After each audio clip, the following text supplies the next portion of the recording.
নমস্কার, জয় শ্রীকৃষ্ণ। আগামীকাল 1 ডিসেম্বর গীতা জয়ন্তী দিবস।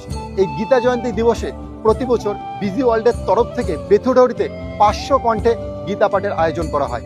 এবছরও তার বিকল্প নয়। তা আগামীকাল আমরা সকলে মিলে 500 কণ্ঠে গীতা পাঠ করব। তো আপনাদের যারা ভিডিওটা দেখছে সকলেরই নিমন্ত্রণ রইল এই 500 কণ্ঠে গীতা পাঠে আসার জন্য। তো নিচের দেওয়া যে ভিডিওটা রয়েছে সেই ভিডিওটাতে দেখেন ড্রেস আপটা কেমন হবে।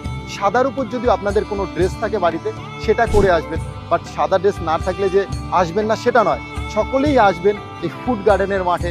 500 কণ্ঠে একসঙ্গে আমরা গীতা পাঠ করবো আগামীকাল বেলা 12টার সময়।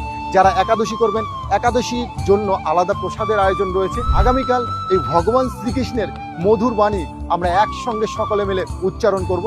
দেখতে পাচ্ছেন আমাদের যে জায়গাটা প্রায় কমপ্লিট হয়ে গেছে, রেডি হয়ে গেছে। আমাদের খুব সুন্দর করে ডেকোরেশন করা হয়েছে, যে কুরুক্ষেত্রের মাঠে যেমন ভিউ সেরকম একটা ভিউর মতো তৈরি করা হয়েছে। প্রতি বছরই আমরা করি, আর এবছরও তার বিকল্প নয়। তো আগামীকাল বেলা 12টার মধ্যে সকলেই ফুড গার্ডেনের মাঠে এসে উপস্থিত হবেন। 500 কণ্ঠে গীতা পাঠ আমরা একসঙ্গে সকলে মিলে পাঠ করব। নমস্কার, জয় শ্রীকৃষ্ণ।